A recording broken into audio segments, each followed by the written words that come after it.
Los años sin tiempo, la vida es un cuento.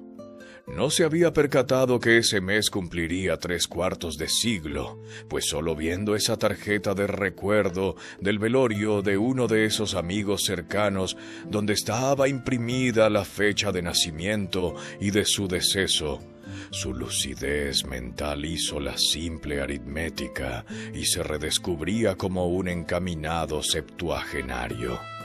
Tenía tiempos de no pensar en su edad. ¿Para qué pensarlo? Si Chepito se levantaba a las 5 de la mañana con los primeros soles a tomar café, encendía su aparato digital para reproducir el requinto nostálgico de Julio Jaramillo, desayunaba a solas escuchando los noticieros matinales simplemente para saber lo que sucedía a algunos kilómetros alrededor, pues en su pueblo esas grandes noticias eran ilusiones a cuentagotas. Alguna muerte de algún habitante eran las más conmovedoras. El rumor de algunas infidelidades eran las más morbosas y los nacimientos, pues se tenía la esperanza que su pueblo no desaparecería. Cuando le dijeron que su amigo Chema había muerto, descolgó y desempolvó su único traje negro, el cual ahora le quedaba un poco suelto, pues cuando lo compró fue para el funeral de su comadre, unos 13 años atrás, y pensó que alguien se lo había cambiado. Nunca le llegó a su pensar que su anatomía se comprimía, como que cada década tenía un peso descomunal que hacía su volumen corporal más compacto, y aquel roble que un día le dijeron que era, se hacía tan encorvado como un árbol de guayabo. Nunca lo percibió así, siempre sería un roble, pues el reflejo del espejismo en nuestros ojos no es necesariamente el que refleja el sentido sincero de nuestro espejo. Siempre existe un surrealismo interno, y el corazón solo palpita como un reloj, pero sin medir el tiempo. Se había aparecido a la casa de su amigo Chema desde que le llegó la noticia de su muerte en horas del mediodía. Se puso un pantalón de color oscuro, la guayabera diáfanamente blanca, de las que solía vestir todo el tiempo. Sus zapatos negros de charol, los que parecían llevaban espejos, y aunque no se le veía, vestía la penetrante colonia de la famosa marca Brut, la cual nunca dejó de usar desde que ésta apareciera en el año de 1968, 4 años después de la fundación de Faberge. Aquella tarde le había dado a Lola, la mujer de Chema, lo suficiente para honrar y dar los últimos respetos a su amigo, cuya amistad se remontaba desde la adolescencia y porque era sabido por él y por todo el pueblo que la familia de su amigo iba al día a día sorteando a la suerte su subsistencia. Estaba el patio conglomerado por los vecinos y amigos que se habían acercado a dar el pésame a la hora viuda. Las voces y llanto eran indescifrables, que se confundían con el cacaraquear de algunas gallinas protestando dicha invasión. Entró y simplemente le dijo a Lola: «Lo siento, se nos fue».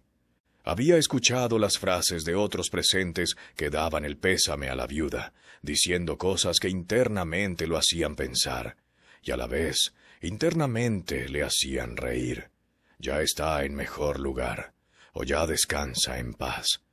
O las más patéticas que para Chepito llegaban a la incoherencia. Ya tenés a un ángel que te cuidará desde el cielo.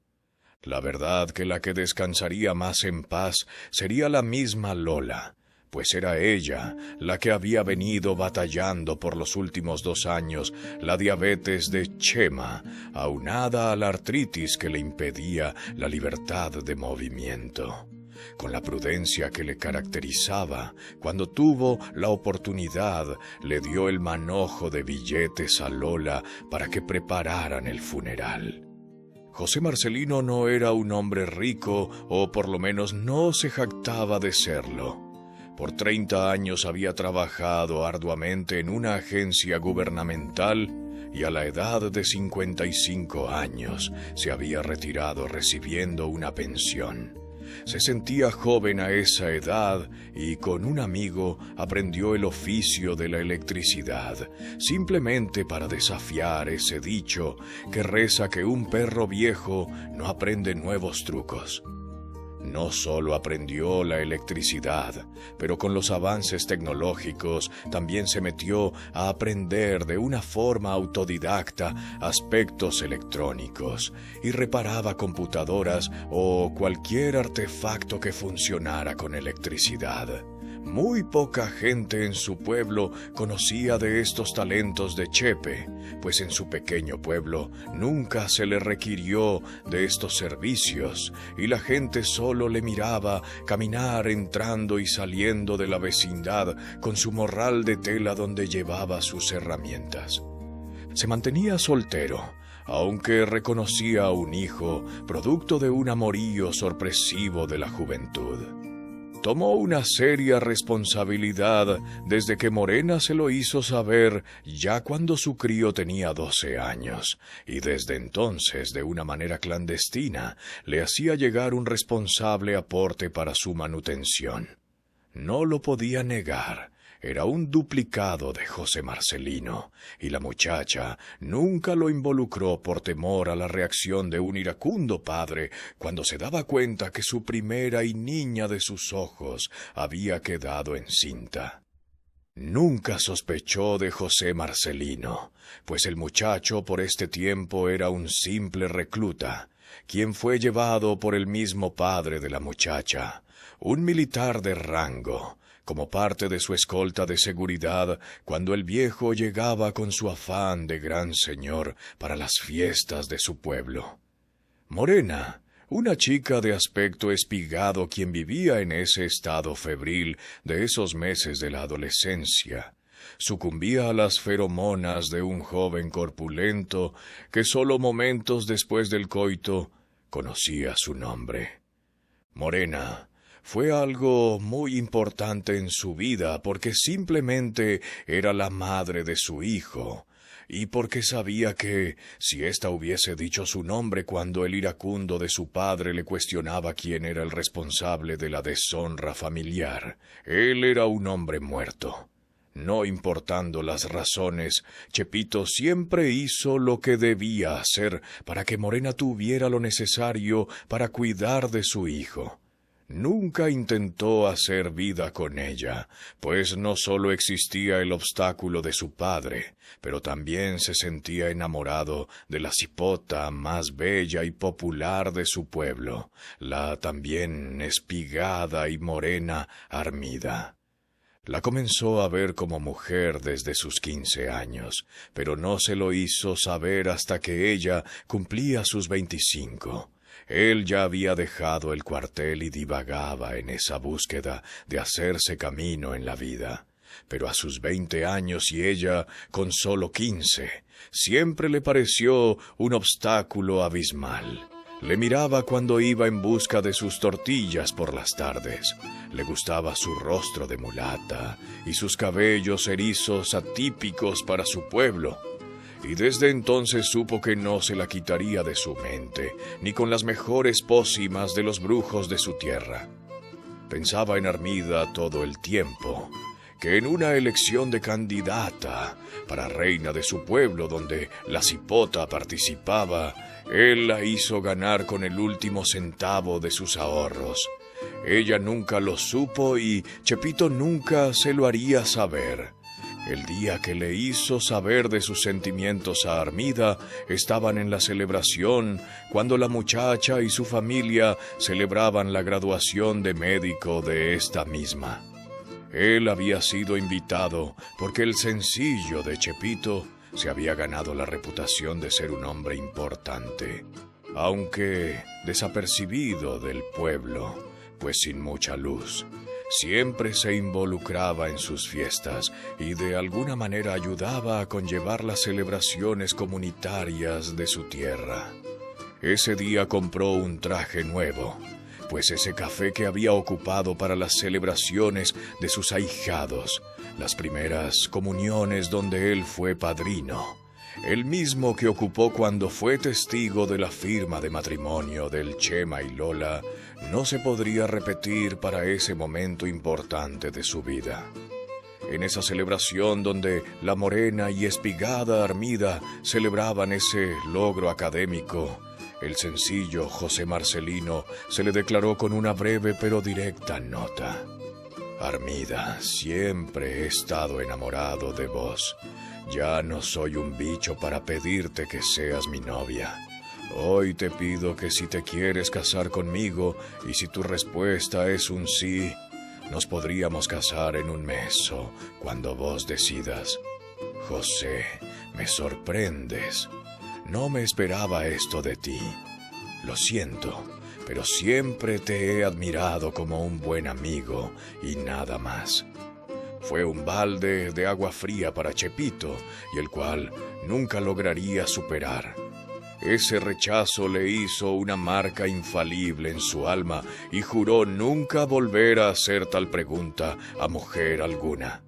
No había sido desde entonces, sino desde su salida del cuartel, que se hizo el hábito de saborear los placeres de la carne desde el frío razonamiento de la paga. Una mujer de paga o de la vida alegre nunca le reprocharía nada o nunca se negaría a nada, y desde ese rechazo de Armida, religiosamente claudicaba al pecado de la carne sin sentir culpa alguna. Armida siempre seguiría siendo el amor de su vida hasta su último aliento. Pensaría en aquella ocasión del amargo rechazo y, por tanto, siempre evitaría que la espigada morena lo viese con alguna mujer, y no sólo Armida tenía aquel concepto de Chepito. Todo el pueblo se unía a ese pensar. La conmoción era generalizada, y después de volver de darle el pésame a Lola y haberle entregado el dinero para más que un digno funeral, regresaba por las calles polvorientas bajo el sol abrasador de las 2 de la tarde, el cual siempre le dejaba una especie de rocío en su frente. Abrió la puerta de su casa, encendió el abanico eléctrico para mitigar las saunas que se convertían bajo los techos de Uralita, y sus ojos iluminaron las fotografías colgadas en las paredes y donde encontraba una donde posaba con sus 2 amigos de la adolescencia cuando jugaban para el equipo de fútbol del pueblo. Chema, el que acababa de morir, y Paco, el que unos 4 años atrás intentó suicidarse quedando cuadripléjico, porque antes de atarse la soga al cuello, se había deslizado de la rama. Pensó en Paco, quien de seguro ya era conocedor de la noticia del deceso de Chema. Iría por él cuando cayera el ocaso, pues de seguro querría despedirse de su amigo. Y aquello lo llevó a pensar en esas ironías de la vida, pues Chema, aunque venía sufriendo esas enfermedades crónicas por mucho tiempo y que a veces se le hacía más que difícil conllevar la vida por sus condiciones económicas, siempre mostraba optimismo que las cosas, por medio de esa fe que él tenía, algún día serían mejor. Paco, al contrario, gozaba de buena salud. Tenía todo en la vida, pues era el último hijo y único varón de los 5 partos que tuvo la señora Goyita, mujer que junto a su esposo siempre habían tenido lo suficiente para vivir una vida holgada. Así que cuando la señora Goyita había muerto un par de años atrás, Paco no sólo heredó la mayor parte del patrimonio familiar, había heredado a las sirvientas que hasta ese momento seguían cuidando de él. Siempre recordaba esa frase burlona de la señora para con su hijo, cuando ésta lo alimentaba y su hijo yacía en esa silla de inválido a la que estaba condenado. ¡Ay, mi hijo! Siempre fuiste un bueno para nada, ni para colgarte vos mismo pudiste. Recordaría ese primer año que junto a Chema lo llevaron por primera vez en su silla de ruedas a la puerta del diablo. Miró los abismos de aquel lugar y les pidió a ambos que le ayudaran a morir, dejándolo caer por aquellos barrancos. «Es solo un pequeño empuje», les dijo. Chema y Chepe se habían mirado ambos con muestras de asombro y le dijeron: «No me lo perdonaría nunca. Ni borrachos ni locos haríamos algo así», le dijeron. Se los pediría algunas otras veces por ese mismo tiempo, hasta que Chema le dio su última advertencia casi gritando: «Si lo vuelves a mencionar, te juramos nunca ir por vos a tu casa, aunque nos duela». Hasta ese día llegó su petición, pero luego Chema comenzó a empeorar de su diabetes y era solo Chepe el que continuaría con su visita 1 o 2 veces por semana. La muerte de Chema también le hacía recordar la muerte reciente de su viejo perro. No sabía qué edad tenía el canino, pues llegó perdido a su casa. Era quien le acompañaba la mayor parte del tiempo en esos últimos 5 años, cuando paulatinamente se colaba por las sendas del verdadero retiro. Al igual que su amigo Chema, su perro, a quien le puso capitán de nombre, sufría de la artritis. En sus últimos días ya ni se podía parar el pobre animal y lo alimentaba literalmente llevando pequeños bocados a su hocico. Poco a poco miró cómo sus ojos cafés se iban dilatando y perdían la brillantez de mejores días, y no pudo de dejar de hacer la comparación de cómo había visto a su amigo Chema perder ese brillo en los espejos de su alma. Recordó que el día que murió su perro, una mariposa azul voló por el patio cubierto y se había metido a su sala. Y esta mañana, este día que había muerto su amigo, otra mariposa azul había rondado el perímetro de su patio. No solo la mariposa fue coincidencia el día de la muerte de sus 2 grandes amigos, pero también recordaba el olor a rosas, cuyo perfume le siguió hasta opacar la fragancia de la colonia Brut que se había rociado esa mañana. Muy poca gente conocía el aposento sagrado de José Marcelino. Él había nacido en este terreno cuando la casa era de bajareque y techos de vara de Castilla y tejas. La casa estaba al fondo del terreno como la gran mayoría del poblado, pero desde que su padre murió cuando él tenía 25 años, comenzó a construir la casa mixta a la orilla de la calle, y que era de las más bonitas del poblado. Hizo su mayor esfuerzo para que su casa se distinguiera de las demás, y hasta tenía un andén donde de vez en cuando sacaba su silla haragana y su radiograbadora por las tardes. Desde ahí divisaba pasar a la mujer que se había convertido Armida. Desde ahí contemplaba cómo se hacía viejo su pueblo. Le parecía como un cuento, le parecía como un sueño. La vida le parecía llevar un sentido parsimonioso, mas, sin embargo, ya habían pasado 7 décadas y media. Había vivido tanto, pero todo se podía encapsular en un pensamiento. Su pequeño y único hijo tenía ya 57 años. Era abuelo de 3 nietos y bisabuelo de 2 bisnietos.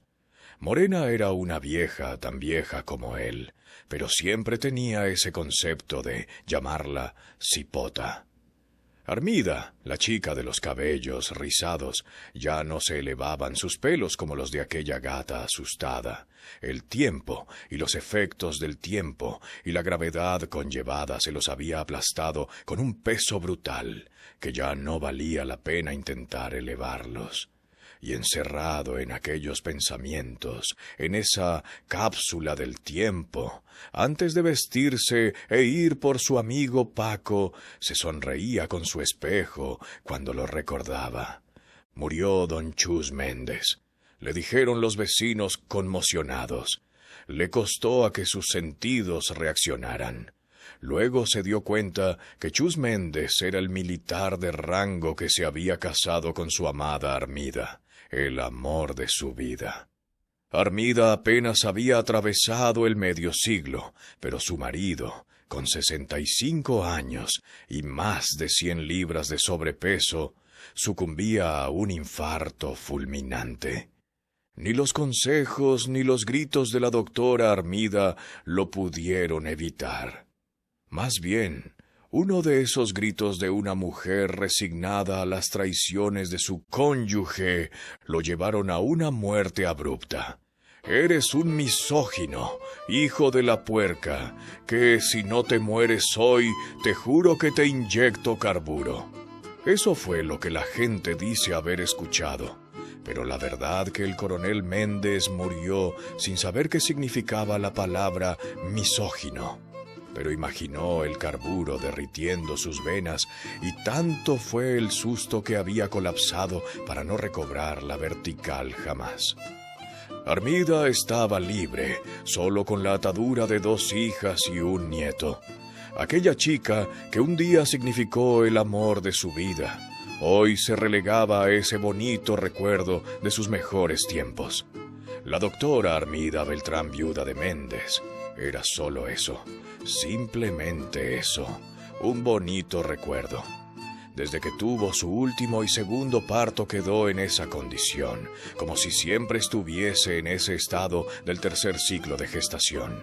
Mas Chepito siempre parecía jovial, alto y flaco, juvenil, y era admirado por las mujeres de su pueblo, aún por las jóvenes, que nunca lograban percibir que era ya un hombre de medio siglo. Cuando construyó la nueva casa, lo hizo siempre pensando en Armida. Tenía una pequeña sala y 3 habitaciones donde dormiría ella, con él y sus 2 hijos. En el patio trasero, que era cubierto por uralita, había hecho la cocina al aire libre y desde donde se podía divisar un pequeño pero bonito jardín. Su solar, vaya la incoherencia de tal palabra, era un patio de mucha sombra. En una esquina, la guilla de güisquiles. En la otra, la de los aromáticos lorocos. Un árbol de capulines que era el único que atravesaban los rayos tímidos del sol. Y al otro lado, el fresco almendro, donde solía colgar su hamaca con uno de los postes de la cocina. Siempre la vio caminar por ahí. La imaginaba en paños menores, pero con la delicadeza que fuera la santa que un día podría haber llamado la madre de sus hijos. A sus 50 años seguía teniendo sueños húmedos con Armida, y estos desaparecieron hasta que irónicamente la mujer de sus sueños quedaba libre y viuda. Recordaría también la confesión de la madre de su hijo, de nombre Morena. Un fin de semana menos pensado, se la encontró esperando a la puerta de su casa y vio al mozuelo de 12 años, y era como verse a sí mismo por los espejos del tiempo. Supo definitivamente lo que le iba a decir, pero no la detuvo. Dejó a que ella se lo dijera. ¿Te recuerdas de mí? Sí, la hija de mi coronel Miranda. Gusto de verte. Estoy aquí por una sencilla razón. ¿Ves a este muchacho? Acaba de cumplir 12 años y su nombre es Agustino Miranda. Él es tu hijo. No lo iba a discutir. Nunca le pasó por la mente. Pero no la interrumpió simplemente para escuchar ese léxico diáfano de una mujer madura y bella, de la que se había convertido Morena. Fue una de las pocas personas que conocían el interior de su casa y quizá la primera mujer que entraba y admiraba su aposento sagrado. Chepito tenía un grado bajo en lo que los psicólogos de hoy en día pudieran llamar trastorno obsesivo compulsivo. Tenía una obsesión de limpieza, de orden, que su casa siempre se miraba inmaculada. La cama siempre hecha y los cuadros colgados en la pared o sobre el armario tenían una armonía simétrica. Nunca sus aparatos eléctricos acumularían polvo, pues tenía una rutina religiosa de desempolvar su casa todos los días. Tan pronto divisaba una hoja caer en su patio, la recogía. Y con su persona pasaba algo similar, pues se bañaba al amanecer y en el anochecer, y cuando comenzó a pasar la mayor parte del tiempo en su casa, tomaba hasta un tercer baño. Nunca nadie lo vio como un problema aquel comportamiento, pues él mismo, o los que le juzgaron, siempre lo vieron como una disciplina arraigada a esa vida militar que tuvo de joven. Sabía cocinar, pues era el mayor entre 3 hermanos, y al morir su madre cuando ellos eran todavía pequeños, fue Chepito el que tomaría a fuerza aquellas obligaciones. Morena, quien no conocía mucho de José Marcelino, quedaba impresionada cuando entraba a aquella casa que ciertamente pensó que detrás de todo aquello estaba el toque femenino y no se contuvo para preguntarle: ¿Estás casado? No, todavía no me he encontrado con mi media naranja. ¿Tienes a alguien quien te ayude con las cosas de la casa? No, tampoco. Solo vivo yo, y es por eso por lo que las cosas se mantienen, así como están. Sería una conversación amistosa y muy agradable para ambos. Aquel día le había rogado a Morena a que aceptara los 1000 colones y que ésta se rehusaba a tomar, y que finalmente convenció para que con ello le comprara una bicicleta a su hijo. Desde entonces sentía que tenía una nueva ilusión más para vivir, y aquel muchacho de nombre Agustino Miranda, quien no llevaba su apellido, pero sí su sangre, vino a ser un incentivo en esos días y no una traba para su espíritu. Desde entonces cada mes tenían ese encuentro familiar en algún lugar de San Salvador, para no comprometer y exponer en ningún momento a la madre de su hijo. Solo Chema y Paco conocían en aquel momento la noticia que le había llevado Morena. Se había encerrado en sus recuerdos cuando de repente descubría que se acercaba el ocaso. Reaccionó tomando un baño para luego marcar el teléfono de su amigo Paco, y quien su sobrina Clementina regularmente contestaba por él. Paco vivía a las afueras del pueblo, lo que requería una caminata de 15 minutos. Se fue en busca de su amigo para ambos asistir al velorio de su gran amigo Chema. Aquella rutina se extendió hasta los 9 días de prolongados rezos. Ni Paco ni Chepe eran hombres religiosos, pero asistían a cada noche a los rezos, pues era también la oportunidad de vivir momentos de comunidad, y era por eso por lo que las muertes eran tan celebradas como cualquier otra fiesta. Un par de días después del último rezo, José Marcelino se levantó sintiendo un profundo olor a rosas. No le daba explicación, pues en su jardín no había ninguna sembrada, ni conocía que sus vecinos tuvieran de aquellas flores que le invadían el olfato. Pasando algunas horas por la mañana, volvió a ver a la mariposa azul. Eran 2 en esta ocasión, y sintió escalofríos, pues su presencia en el pasado habían sido presentimientos de mal agüero. Pensó en esa creencia popular que cuando la muerte se asoma se lleva a por lo menos 3. Capitán, su perro amigo, había muerto 1 mes y medio atrás. Su amigo del alma Chema acababa de morir 12 días atrás y solo pensó en Paco, el que siempre andaba con ese duende malévolo por sobre su hombro susurrándole suicidio. Dejó de preocuparse y se fue para el mercado de San Martín a conseguir alimentos. Salía del banco y por alguna razón se sentía perseguido como si alguien le acechara. No era la primera vez que sentía esa sensación, pues desde la muerte de su amigo Chema, en los ángulos de su vista periférica le parecía ver la silueta de alguien. Pensó en el fantasma de Chema, y en cierta ocasión cuando hacía la siesta en su hamaca, bajo el almendro, al creer ver la silueta le dijo: «No me vas a asustar, Chema. Sé que sos vos». Se había dirigido a la nada. Pensando en ese momento que había ocurrido 2 días antes, estaba cuando sintió el cuchillo en el cuello. Escuchó la voz del maleante decir: «Sáquese el pisto de donde lo lleva. Sé que no lo lleva en la cartera». Había quedado inerte, así como había visto el cuerpo del finado y amigo Chema, y quizá igual de pálido, pero sentía que todavía respiraba, y cuando se esculcaba él mismo para entregarle el dinero que llevaba, escuchó otra voz gritando, y que lo hizo reaccionar.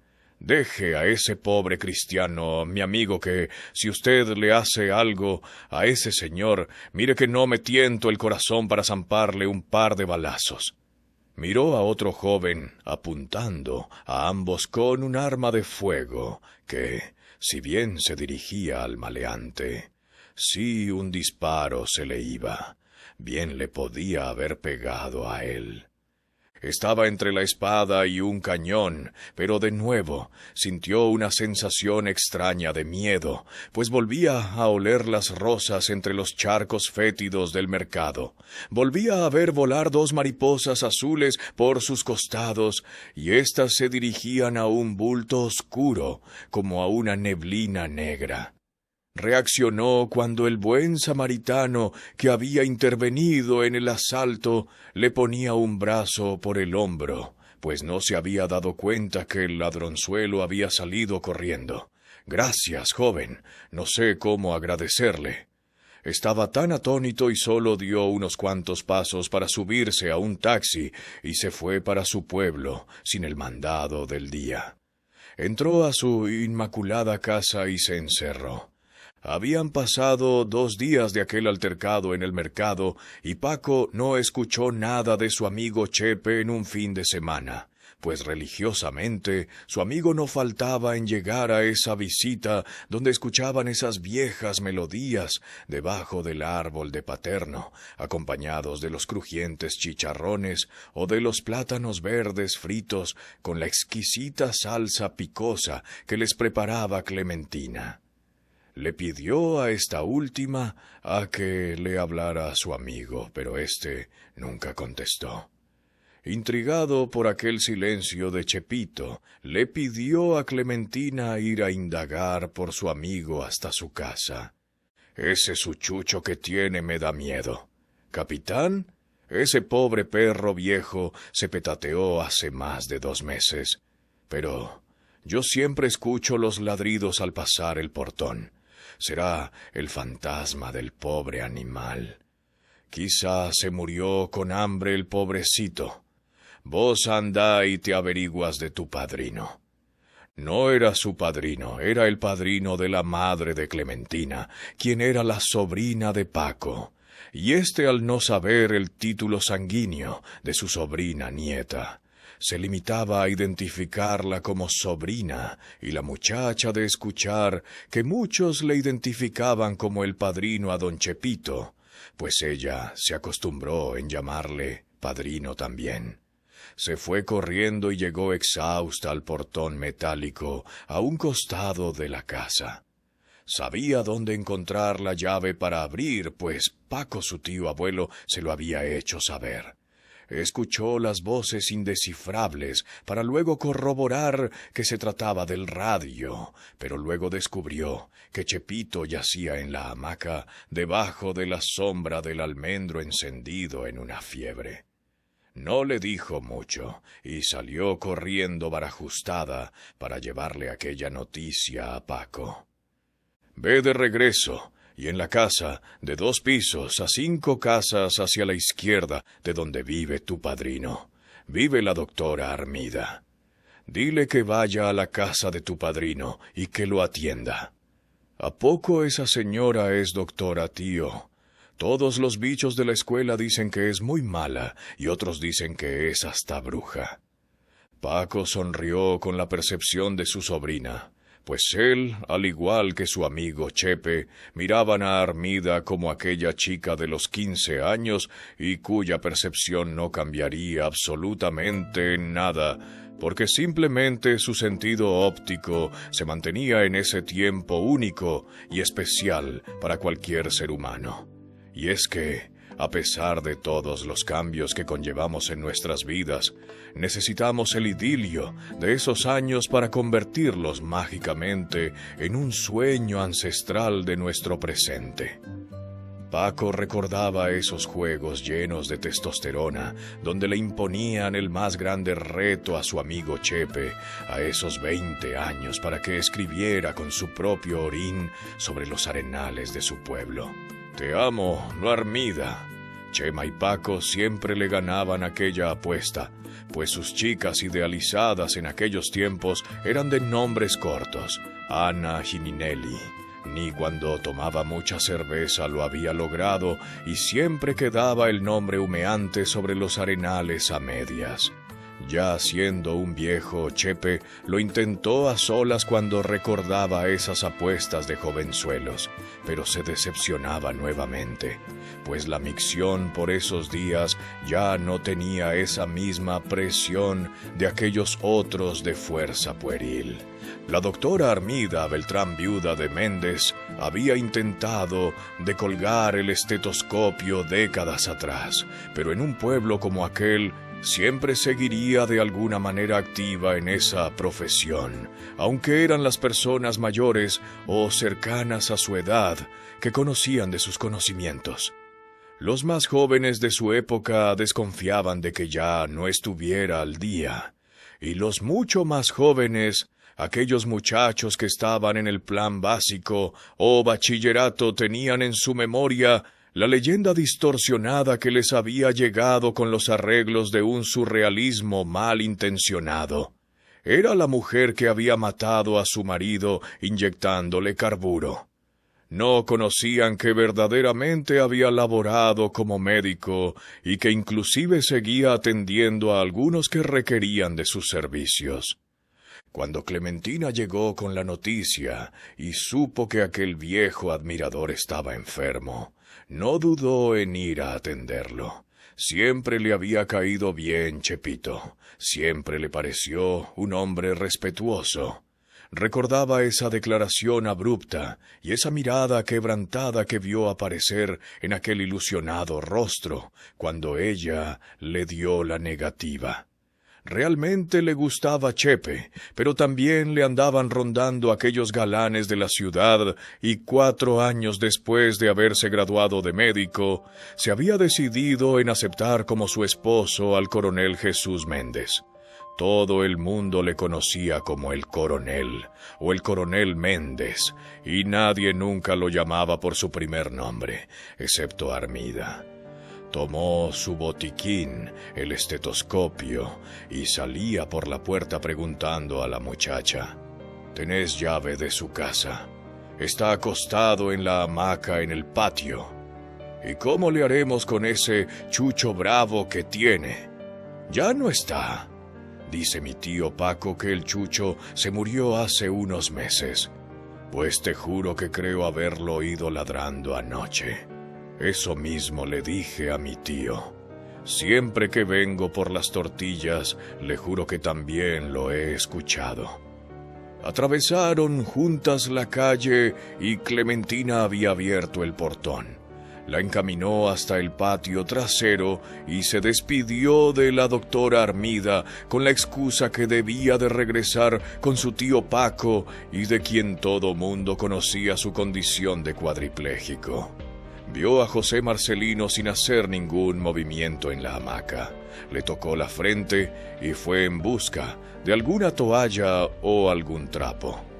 Entró por primera vez a la casa de su vecino y quedaba igual de asombrada de lo limpio y meticuloso de cómo todo se encontraba.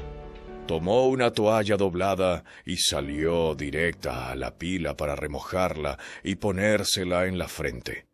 Este reaccionó preguntando: «¿Qué haces aquí, Armida? Pensé que estabas soñando. Estarás delirando, estás sudando en fiebre. ¿Desde cuándo te sientes mal?» «El sábado, en la mañana amanecí con calentura».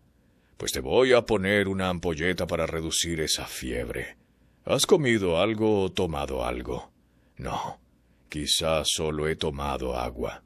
«Bueno, eso está bien. Bueno, date vuelta. Bájate los pantalones que te voy a inyectar. ¿No será posible en mi brazo? No, no me vengas con tus niñerías. He visto de todas clases de nalgas, y te aseguro que tus nalgas arrugadas no me van a asustar. La doctora Armida Beltrán, viuda de Méndez, le había asistido para que Chepito se diera vuelta en la hamaca y ella poder inyectarlo. De esa misma manera lo había hecho. Fue a impregnar de agua fresca la toalla, que ahora estaba ardiente, y se la volvió a poner en varias zonas de su humanidad para refrescarlo, y le preguntó: ¿Pensabas salir? Veo que estabas arreglado y perfumado. No, tomé una ducha hace 1 hora, y es mi costumbre intentar estar bien. Hablaba entrecortado sus frases u oraciones. La doctora le hacía aquella pregunta, pues ella había sentido la fragancia del aroma de la colonia Brut desde que había entrado al patio. La verdad que Chepito no había tomado ducha alguna, y la única verdad era que se había rociado de la fragancia, como costumbre cuando iba al inodoro. Y al solo salir de allí, iba a su habitación y se rociaba de tal colonia. Siempre tenía alineadamente sobre su tocador 3 botes de 4,7 onzas de tal fragancia, la cual siempre consiguió en la tienda libre del aeropuerto de Ilopango. Y posteriormente iba a Comalapa, pues no se fiaba de los almacenes de la capital, los que podrían darle gato por liebre en lo que era la idiosincrasia de un pueblo más que innovador. Le había puesto la inyección, y la doctora Beltrán, viuda de Méndez, se alistaba para abandonar el aposento sagrado de Chepito. No podía concebir cómo aquel lugar, con una fachada tan ordinaria como la casa de cualquier pueblo, fuera como un espacio fuera del tiempo. Desde los ladrillos ajedrezados y cada fotografía en la pared tenían un espacio apropiado y bien definido. Antes de abandonar el lugar, la doctora Armida no pudo dejar de preguntar algo que le venía carcomiendo desde hace mucho tiempo. Fue al grano y le preguntó: ¿por qué nunca te casaste? Siempre tuviste muchas admiradoras por aquí. Armida, vos conocés la respuesta. No te entiendo. ¿De qué hablas? Yo siempre estuve enamorado de vos. Es más, sigo enamorado de vos. Armida, déjame preguntarte algo. ¿Crees que hay vida en el más allá? Sí, segura que sí la hay. Bueno, ¿crees que me aceptarías como tu novio en esa otra vida? Déjame decirte, José, debes de insistir un poco más. Si me hubieras insistido un poquito más, no tendríamos que haber esperado esa otra vida. Quizá hoy mis hijas serían tus hijas. ¿Vos crees que hay vida después de esta? Sí, estoy seguro de que sí existe. Mi perro capitán me ha estado defendiendo de que la muerte me lleve. Ha peleado en contra de ella, que el pobrecito hoy amaneció sin energía. Capitán, ¿tu perro sigue vivo? No, él murió hace 2 meses. Es por eso, por lo que te digo, que estoy seguro de que existe vida después de la muerte. Pues capitán ha venido, se ha levantado de su tumba cerca del Capulín y ha intervenido para que se aleje la huesuda. Mira, que si no hubiese escuchado los ladridos de tu viejo perro, no te lo creería. No me ha dejado dormir. Toda la noche ha estado ladrando. ¿Me aceptarías?, le había preguntado de nuevo. José, ya te dije, tienes que insistir un poco más. Si nos encontramos en esa otra vida del más allá, recuerda en insistir un poco más. Debes de tener razón. Es quizá por eso que nunca llegué más allá de ser un soldado raso. Eso está bien. Un militar, entre más alto el rango, más pendejo se vuelve. Recuerda que tu padre también fue militar, pues por él también lo digo. Ser militar es sinónimo de ser un pendejo. Lo decía genuinamente por el dolor que le provocaba esos recuerdos del sufrimiento de su madre y las infidelidades que eventualmente descubrió de su marido. Con aquella sensación de poder que le daban sus títulos, las armas y los hombres bajo su mando, vivían en esa utopía de que sólo el sentido de autoridad les podía recrear. Y era por esa sencilla razón que el viejo y obeso coronel Méndez se podía acostar en cualquier cama con una chica deslumbrada por el poder, víctimas de nuestra rica ignorancia. Chepito, con su voz temblorosa, le volvía a preguntar: «Recuerda de recordarle a tu mamá en esa otra vida de que te ponga Armida. Ya casi escribía tu nombre completo en el arenal. Menos mal que solo fuiste un soldado raso, si no hubieras sido más pendejo. ¿Cómo le voy a pedir a mi madre que me ponga Armida cuando nazca en esa otra vida y no sepa hablar? Debe ser esa colonia Brut la que siempre me mantuvo así de bruto», le dijo. «Mira, más tarde te envío una sopa de gallina con mi sirvienta. Voy a dejar el zaguán sin llave. Procura tomar muchos líquidos. Te van a ayudar». Bueno, está bien. Aquellas noches había soñado con su madre y con su padre. El perro capitán se había levantado de su tumba, y como él se lo había hecho saber a su adorada Armida, el can se había envuelto en una batalla para que la huesuda no se lo llevara. Nunca se le vio enfermo, y es por eso de que la doctora Armida nunca dudó en su recuperación.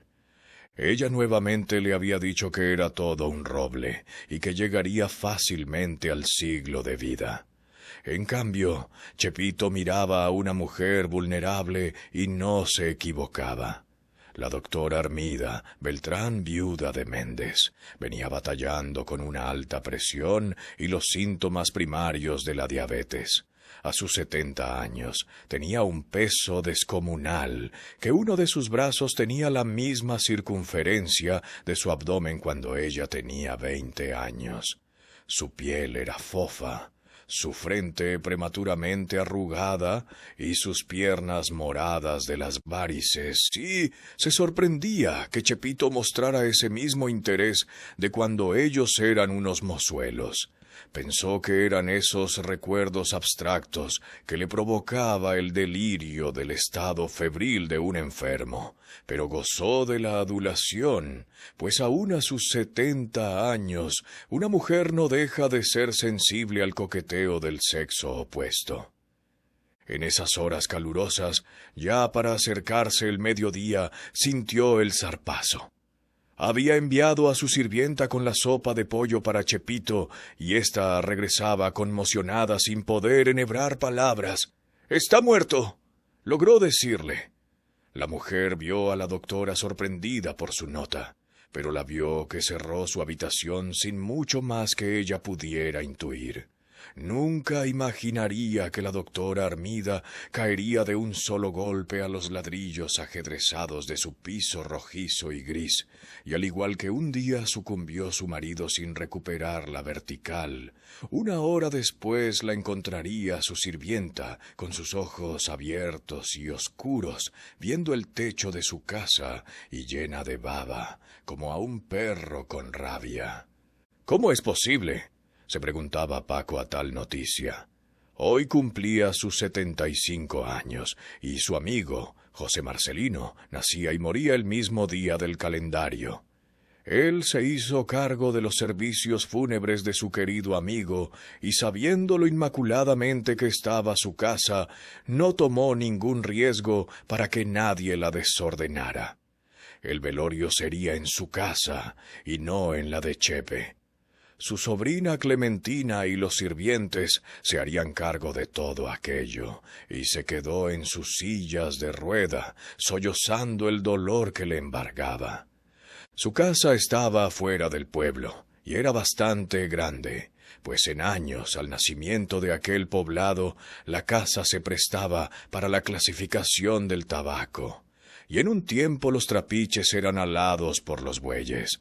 Había suficiente espacio para acomodar a todo el pueblo, y que sabía se darían cita para honrar el legado de su amigo.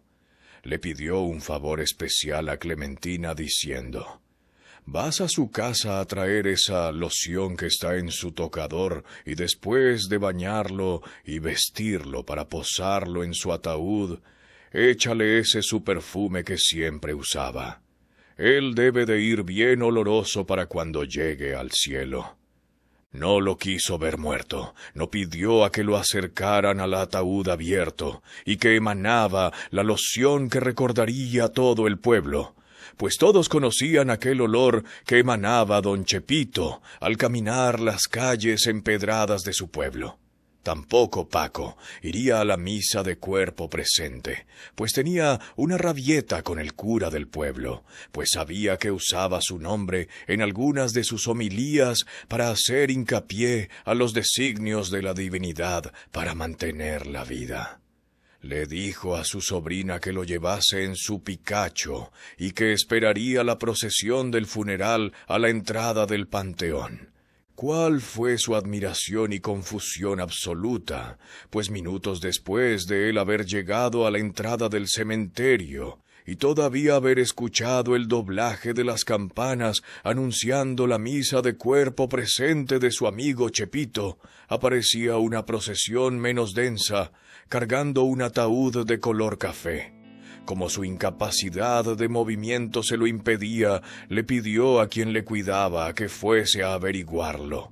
«Es el funeral de la doctora Armida Beltrán, viuda de Méndez, quien murió también ayer», le dijeron. Se le llenaron los ojos de lágrimas, se le tornaron rojizos de dolor y de rabia.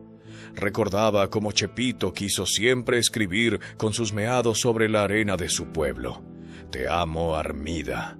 Cuántas veces lo había intentado, cuántas veces lo vio soñar despierto con la mujer que nunca se la quitó del corazón, esa que lo había despreciado, y que hoy, ese mismo día de su cumpleaños y de su deceso, lo acompañaba a la eternidad. Le parecía todo aquello absurdo y muy injusto. No tolerando más esas palabras en su interior, tan pronto el ataúd de la doctora Armida Beltrán, viuda de Méndez, entró al cementerio, le pidió a su mozo que le empinara la botella y se echó el último cuarto de litro de guaro y gritó: «Uta, hermano, ¿cómo pudiste? Yo que no me puedo ni tan siquiera limpiarme el culo, me has dejado en pena. Y esta que te despreció, te la has llevado hasta la eternidad». Nadie entendería el porqué de aquellas palabras que habían hecho eco en las peñas adyacentes. Solo le vieron llorar y pedir que lo alejaran del lugar. Se fue del cementerio y ya no esperó que el cuerpo de su amigo llegara. Dicen que se encerró a desordenar la inmaculada casa del que fue su amigo en su pensamiento, y muchos años después de la muerte del cuadripléjico Paco, los que vivían cerca del lugar juraban escuchar su voz y los ladridos del perro capitán. Esta es una historieta de un pueblo sin nombre, pues es una muy similar a las que algunos de nosotros hemos vivido. Por igual, algunos conocemos a un Chepito o a un Paco.